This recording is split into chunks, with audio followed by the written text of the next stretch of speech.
ဖာကြီးတွေကညစ်ပတ်လို့ဆိုပြီးကလော်ထုတ်ပြတင်လားနဖာကြီးဆိုတာဘာလဲလူတော်တော်များများကတော့နဖာကြီးဆိုတာနဲ့နားတွေကထွက်တဲ့အညစ်ကြီးလို့သိကြပါတယ်သူ့ရဲ့နာမည်အရပေါ့နော် English လို့ဆိုရင်တော့နဖာကြီးကို earwax ဒါမှမဟုတ် cerumen လို့ခေါ်ပါတယ်နဖာကြီးဆိုတဲ့ earwax ကနားတွေက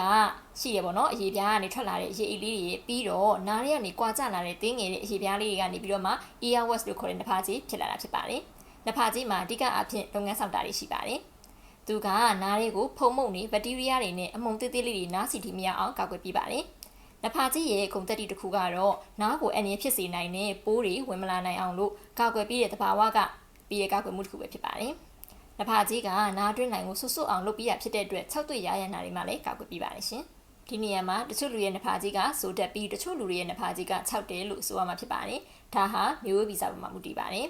အာဖရိကနဲ့ဥရောပဘက်ကလူတွေမှာနဖာကြီးကဆိုတက်ပြီးတော့အရှေ့အာရှနဲ့မူလအမေရိကန်လူမျိုးတွေမှာတော့နဖာကြီးက6တက်တယ်လို့လေ့လာတွေ့ရှိရပါတယ်။နဖာကြီးကဆို66ဒါဟာပုံမှန်ပဲဖြစ်ပါတယ်။ဒါပေမဲ့နဖာကြီး6တွေကတော့နားရရထုတ်ရအနေငယ်ခက်တတ်ပါတယ်။